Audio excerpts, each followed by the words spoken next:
Jumpa lagi di mata kuliah Etika dan Perundang-undangan Farmasi. Pada pertemuan kali ini kita akan membahas mengenai peraturan perundangan tentang distribusi obat dan juga pola pengawasannya di Indonesia.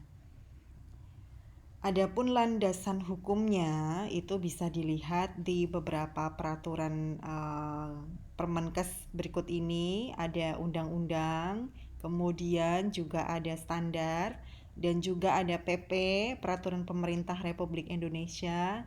Kemudian juga ada Peraturan Menteri Kesehatan Republik Indonesia, dan juga ada Permenkes serta Keputusan Menteri Kesehatan Republik Indonesia nomor sekian. Nah, ini adalah landasan hukum undang-undang yang terkait dengan distribusi obat dan juga penggolongan obat. Nah, itu diatur di dalam undang-undang ini. Sebelumnya kita akan membicarakan tentang obat itu apa dan juga 3 dimensi obat. Jadi obat itu adalah komoditas khusus yang berperan penting untuk kesehatan dan juga keselamatan manusia. Untuk subpopulasi tertentu, kelangsungan hidupnya itu bisa tergantung pada obat. Yaitu misalnya adalah orang-orang yang sudah terminal, mau tidak mau untuk bisa meningkatkan kualitas hidupnya harus ditopang dengan obat. Contohnya adalah penderita diabetes mellitus, penderita hipertensi, kemudian juga penderita kanker. Nah, itu juga beberapa subpopulasi tertentu yang kelangsungan hidupnya itu sudah tergantung pada obat. Obat itu kombinasi antara sosial, kemudian ekonomi, dan juga teknologi. Adapun sarana obat, jadi obat itu sarananya atau ini adalah kisah perjalanan obat. Itu adalah obat itu pertama kali diproduksi oleh industri farmasi. Kemudian kalau obat itu sudah selesai diproduksi, maka obat didistribusikan. Nah, yang berhak mendistribusikan obat itu adalah pedagang besar farmasi. Kemudian setelah obat didistribusikan ke apotek, rumah sakit, poliklinik, atau toko obat, atau puskesmas. Nah, ini sudah masuk ke ranah sarana pelayanan obat. Jadi obat itu disampaikan ke pasien, itu masuk ke sarana pelayanan. Kembali lagi ke sarana produksi.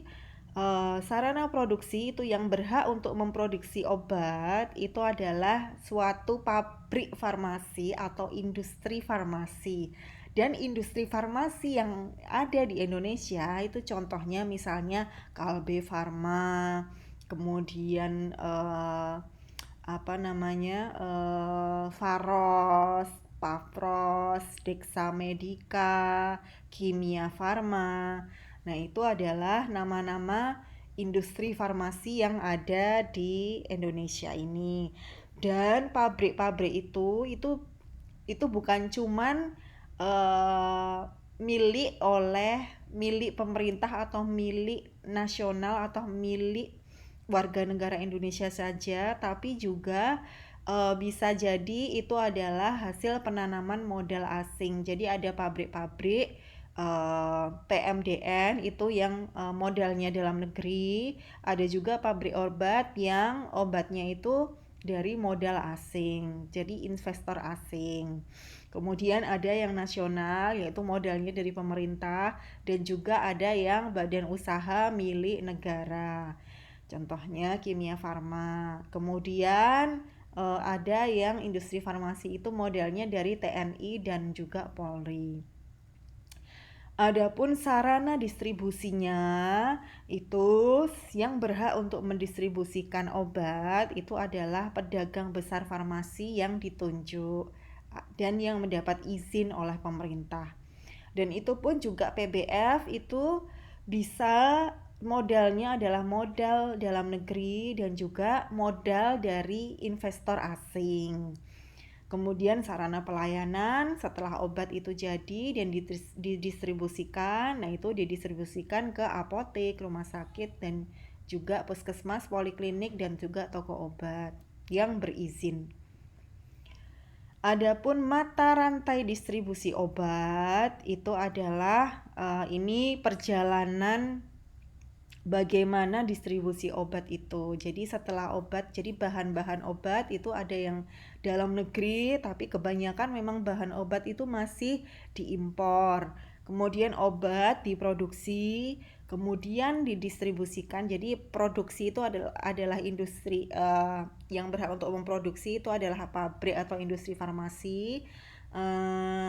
Di sini bahan baku obat dan menjadi obat jadi kemudian didistribusikan oleh yang namanya pedagang besar farmasi. Jadi yang mendistribusikan obat itu adalah pedagang besar farmasi dan harus bisa menjamin ketersediaan, jaga mutu dan juga penjualan. Kemudian setelah itu perjalanan obat itu masuk atau didistribusikan ke pelayanan. Nah, pelayanan ini tingkat pelayanan ini adalah di apotek, di rumah sakit, di toko obat yang berizin, di klinik dan juga puskesmas. Nah, di sini yang harus dilakukan obat itu harus tetap dijaga mutunya, kemudian juga di sini dilakukan juga penjualan obat, kemudian obat itu juga harus dimonitor agar penggunaannya itu rasional dan juga efek samping obat pada tataran pelayanan ini juga harus dimonitor agar tidak menimbulkan kejadian-kejadian yang tidak dikehendaki atau adverse drug reaction. Adapun jalur distribusi obat itu bisa dilihat dari bagan berikut. Jalur distribusi obat itu yang putus-putus ini berarti adalah jalur distribusi obat keras. Tapi yang jalur putih atau yang jalur tidak putus-putus ini adalah distribusi obat bebas atau bebas terbatas. Di penggolongan obat kemarin kalian sudah mengenal apa bedanya obat keras dan juga apa bedanya obat bebas atau bebas terbatas. Nah, untuk obat keras itu, untuk obat bebas terbatas terlebih dahulu kita bahas itu distribusinya itu industri farmasi, kemudian boleh didistribusikan ke PBF lain, ke apotek, ke rumah sakit dengan instalasi farmasi dan juga toko obat berizin. Nah, dari apotek ini obat bebas atau obat bebas terbatas ini boleh juga didistribusikan ke klinik atau rumah sakit yang tidak mempunyai apoteker. Nah, itu obat bebas atau bebas terbatas itu masih boleh. Kemudian untuk obat bebas terbatas itu bisa didistribusikan ke kabupaten atau kota, ke gugus farmasi di tingkat kabupaten atau kota, kemudian bisa didistribusikan juga ke puskesmas. Nah, yang membedakan apa dengan distribusi obat keras? Kalau distribusi obat keras itu hanya boleh didistribusikan di sini, PBF lain, apotek dan juga rumah sakit dengan instalasi farmasi.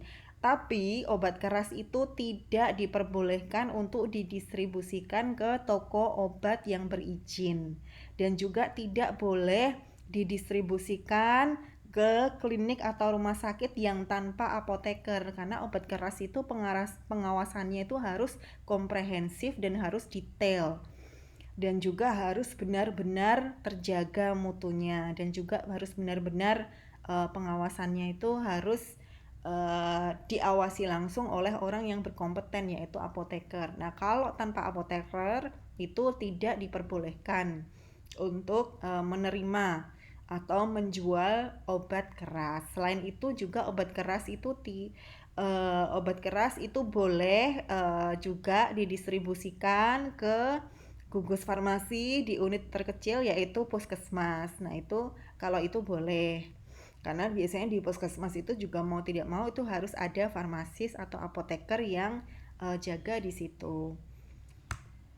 Kemudian untuk penyaluran narkotika itu sendiri, untuk narkotika awalnya adalah narkotik diproduksi oleh industri farmasi. Kemudian setelah jadi obat ya, jadi obat narkotika, kemudian bisa didistribusikan ke unit logistik sentral Kimia Farma. Jadi unit logistik sentral Kimia Farma ini adalah yang ditunjuk oleh pemerintah untuk menyalurkan narkotika, kemudian juga PBF atau pedagang besar farmasi yang boleh atau yang berhak untuk menyalurkan narkotika yang ditunjuk oleh pemerintah itu adalah PBF Kimia Farma. Jadi Kimia Farma itu adalah BUMN yang dimiliki oleh pemerintah. Kemudian dari Kimia Farma itu boleh didistribusikan ke PBF Kimia Farma lain, kemudian juga didistribusikan ke apotek yang lain, ke rumah sakit, dan juga sarana pelayanan pemerintah lain seperti puskesmas. Adapun untuk penyaluran psikotropika itu bedanya dengan yang narkotika. Kalau narkotika tadi harus ditunjuk oleh BUMN milik pemerintah, pedagang besar farmasinya, yaitu Kimia Farma. Tapi kalau psikotropika itu tidak harus lewat Kimia Farma. Jadi industri farmasi setelah memproduksi obat jadi psikotropika, kemudian didistribusikan ke pedagang besar farmasi. Kemudian dari pedagang besar farmasi ini bebas ya, tidak harus Kimia Farma. Bisa juga pedagang besar farmasi yang lain. Nah, setelah itu didistribusikan ke pedagang besar farmasi yang lain, kemudian ke apotek, ke rumah sakit, dan juga ke sarana pelayanan pemerintah. Jadi bedanya dengan narkotika, kalau narkotika tuh harus Kimia Farma, pedagang besar farmasi yang bertugas untuk menyalurkannya. Tapi kalau psikotropika itu bebas, pedagang besar farmasinya tidak harus Kimia Farma. Untuk cara distribusi obat yang baik atau good distribution practices atau GDP, itu definisi dari WHO itu adalah intinya divisi dan juga movement dari produk farmasetikal dari premises dari awalnya, kemudian dari obat itu mentah, kemudian ke pabriknya, kemudian sampai menjadi obat jadi dan juga sampai didistribusikan. Adapun kerangka konsep cara distribusi obat yang baik atau good distribution practices itu menganut prinsip-prinsip GDP. Prinsip-prinsip GDP itu terdiri dari personalianya itu harus kompeten, yang profesional. Kemudian untuk sistem penjagaan mutunya itu juga sumber pengadaannya itu prinsipnya harus bagus. Kemudian kondisi penyimpanannya juga harus baik dan juga kesalahan pemberian obatnya itu bisa terhindarkan. Selain itu juga prinsip-prinsip good distribution practices itu harus ada dokumentasi dan pencatatan yang well documented atau yang mudah ditelusuri. Kemudian juga kerangka konsep cara distribusi obat yang baik itu untuk sarana distribusinya itu harus ada sistem penjagaan atau ada sistem pengendalian mutu obatnya. Selain itu juga sistem jaminan keabsahan obatnya itu juga harus baik, harus jelas, harus aman, dan juga pengamanan distribusi obatnya itu juga harus baik dan harus ketat ya, harus terorganisir dengan baik. Sehingga apabila cara distribusi obat yang baik itu tercapai dan juga baik, maka akan tercapai pula perlindungan kepada masyarakat atas obat yang beredar. Jadi masyarakat itu bisa mendapatkan obat yang berkhasiat, yang aman dan juga mutunya juga baik. Kalau kita juga menerapkan distribusi obat yang baik.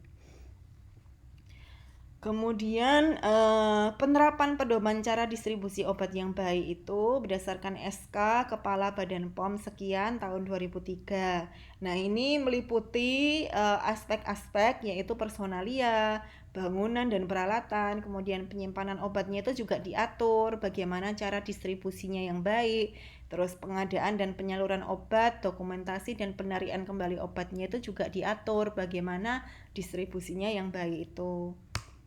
Kemudian tujuan dari GDP atau Good Distribution Practices itu adalah terlaksananya distribusi obat untuk menghindari atau untuk melindungi masyarakat itu dari kesalahan penggunaan dan juga penyalahgunaan obat. Selain itu juga tujuannya itu agar keabsahan dan mutu obatnya itu yang sampai ke konsumen itu benar-benar terjamin, dan juga obat yang sampai ke konsumen itu obat yang efektif dan aman serta bisa digunakan sesuai dengan tujuan penggunaannya. Adapun prinsip-prinsip dasar dari GDP itu adalah penjagaan mutu tuh perlu dilakukan, dan sistem jaga mutunya itu meliputi kondisi penyimpanan obatnya itu harus sesuai. Terus contohnya juga eh, kontaminasi atau hal-hal yang bisa mengkontaminasi obat itu harus dihindarkan. Kemudian juga ada jaminan bahwa produk yang diserahkan ke pasien itu juga dalam waktu yang memadai atau tidak expired. Kemudian ada juga sistem penelusuran atau dokumentasi yang baik. Kemudian juga ada prosedur penarikan obat yang efektif juga. Nah, itu prinsip-prinsip dasar dari cara distribusi obat yang baik atau GDP. Adapun aspek-aspek yang perlu diperhatikan untuk mencapai tujuan distribusi obat yang baik itu adalah personalianya. Itu harus memiliki pengetahuan, keterampilan dan kemampuan yang baik dan juga kompeten dan harus profesional. Jadi personalia itu adalah orang-orang yang ngurusi distribusi obatnya, dan ini biasanya dibebankan tugasnya ke farmasis atau apoteker. Kemudian selain itu juga apa? Biar tercapai cara distribusi obat yang baik, maka tempat penyimpanan obatnya itu juga harus baik. Kemudian prosedur operasionalnya itu juga harus mantap dan bisa menjaga stok obatnya. Kemudian harus bisa menjaga menyediakan penyediaan data obat yang akurat, kemudian dokumentasi dan administrasi obat yang baik, seperti itu.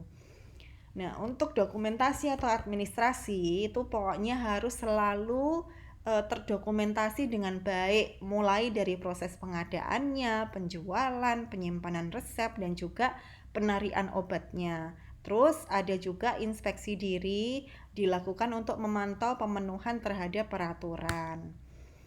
Adapun penerapan cara distribusi obat yang baik itu adalah pertama kali awalnya itu dengan mengimpor bahan baku obat dan obat jadinya itu melalui sistem satu pintu sebagai salah satu tools pengawasan atau National Single Window atau NSW.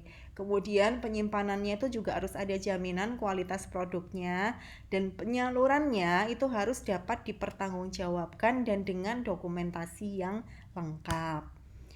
Nah, menurut peraturan pemerintah nomor 1 tahun 2009 atau PP 51 tahun 2009 pasal 1, itu pekerjaan kefarmasian atau tugas farmasis itu juga bertanggung jawab. Jadi salah satunya itu juga harus bisa bertanggung jawab dalam penyimpanan dan pendistribusian atau penyaluran obat yang baik juga, sehingga penyaluran obat yang baik itu juga menjadi tanggung jawab kita nantinya sebagai seorang apoteker atau sebagai seorang farmasis.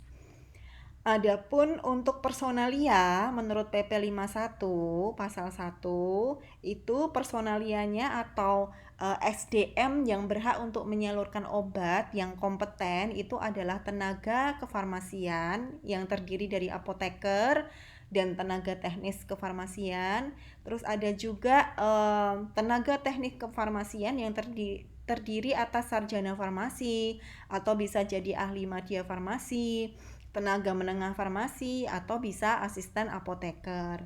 Kemudian pekerjaan kefarmasian itu juga harus dilakukan oleh tenaga kesehatan yang mempunyai kompetensi, keahlian, dan kewenangan untuk itu. Itu menurut pasal 2 ayat 2. Nah, untuk bangunan dan peralatan itu juga ini masuk poin standar bagaimana cara distribusi yang baik. Itu misalnya cara distribusi yang baik itu untuk bangunan dan peralatannya itu harus dapat melindungi obat. Jadi bangunannya itu harus dapat melindungi obat dari pengaruh temperatur, kelembapan, banjir, dan lainnya. Selain itu juga cukup luas dan kering tempatnya, terutama untuk menyimpan obat-obat seperti narkotika, psikotropika, dan juga vaksin. Selain itu juga memiliki sirkulasi udara yang baik dan juga bersih, bebas dari tumpukan sampah. Selain itu juga penerangan cukup, kemudian wadah bersih dan kering, kemudian sanitasinya jelas, dan juga peralatan untuk pembersihnya pun juga harus khusus. Untuk pengadaannya, nah pengadaan itu juga salah satu yang dinilai sekali gitu ya, yang menentukan cara distribusi obat yang baik, yaitu adalah meliputi kegiatan pemesanan, penerimaan, dan penyimpanan. Apoteker itu berkewajiban menyediakan, menyimpan, dan menyerahkan sediaan farmasi yang bermutu baik dan keabsahannya itu terjamin. Nah, itu syarat cara distribusi obat yang baik ke pasien. Adapun untuk pemesanannya itu adalah jadi pemesanan obatnya itu obat dipesan dari sumber yang dapat dipertanggungjawabkan.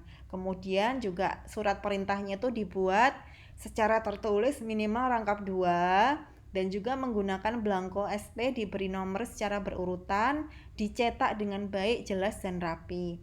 Dan ini yang perlu diperhatikan itu untuk pemesanan narkotika dan psikotropika itu menggunakan form SP khusus. Apabila SP tidak dapat digunakan atau batal, maka SP ini tetap harus diarsipkan dengan diberi tanda pembatalan yang jelas. Surat pesanan itu ditandatangani oleh penanggung jawab dengan mencantumkan nama jelas dan juga nomor SIK. Dan surat pemesanan itu juga diarsipkan berdasarkan nomor urut dan juga tanggal pemesanan. Jadi SP itu ralat ya, SP itu surat pemesanan atau surat pesanan. Itu yang ditandatangani oleh farmasis biasanya. Adapun di bagian distribusi, yaitu di penerimaan obatnya, itu cara distribusi obat yang baik itu perlu dilakukan pemeriksaan atas fisik dan mutu obatnya pada waktu obat diterima. Kemudian faktur penerimaan atau surat penyerahan barang itu juga ditandatangani tenaga teknis kefarmasian. Dan faktur atau surat penyerahan barangnya itu juga harus diarsip dengan baik. Ini sebagai bukti nanti ke laporan ke BPOM. Kemudian pengadaan obatnya itu juga harus dicatat pada buku pembelian dan di-entry ke komputer. Jadi administratifnya pun juga harus baik gitu. Kemudian untuk penyimpanan obatnya itu produk disimpan sesuai dengan persyaratan atau sesuai yang ditetapkan oleh pabriknya. Dan juga harus mempunyai sistem jaminan kaidah penyimpanan obat yang benar. Misalnya obat yang pertama masuk berarti itu obat yang pertama keluar. Kemudian obat yang expirednya duluan itu yang pertama kali keluar atau yang pertama kali dikeluarkan. Dan juga untuk distribusi yang baik dari narkotika itu harus disimpan di tempat yang sesuai dengan ketentuan. Produk biologi seperti vaksin itu disimpan sesuai prinsip cold chain dan dilengkapi dengan alat pencatat suhu, dilakukan monitoring suhu juga. Dan obat jadi itu disimpan dalam kemasan primernya, bungkus aslinya itu tidak boleh dibuka-buka. Kemudian bahan baku obat itu juga harus disimpan secara seksama. Kemudian untuk obat-obat yang ED itu dipisahkan dari stok obat yang akan dijual. Dan sediaan narkotik itu ini penting, ini harus disimpan di almari ya terkunci kuat dan terpisah dengan obat lain karena rawan pencurian ya nantinya. Jadi harus benar-benar disimpan di lemari yang kuat Kalau perlu lemari yang ditanam. Kemudian bila produk rusak atau kadaluarsa itu tidak akan segera dimusnahkan. Nah, obat itu sebaiknya disimpan dalam area terpisah dengan penandaan yang jelas. Dan arus keluar masuk obat itu harus dicatat pada kartu stok dengan tertib, jangan sampai geseh. Untuk penyaluran dan penyerahan itu penanganan resep itu dilakukan oleh orang yang berkompeten, yaitu adalah seorang farmasis atau apoteker yang memang sudah mempunyai kompetensi dan skill yang baik, dan juga tercatat secara hukum ya, dia mempunyai surat kompetensi, kemudian juga surat izin kerjanya itu juga jelas. Kemudian penanganan resep dilakukan setelah apoteker, pengelola apotek atau asisten apoteker itu telah berada di apotek. Kemudian setiap penanganan resep atau tahap penanganan resep itu harus diberi identitas yang melaksanakan. Jadi untuk kejelasan tugasnya dan tanggung jawabnya itu harus diberi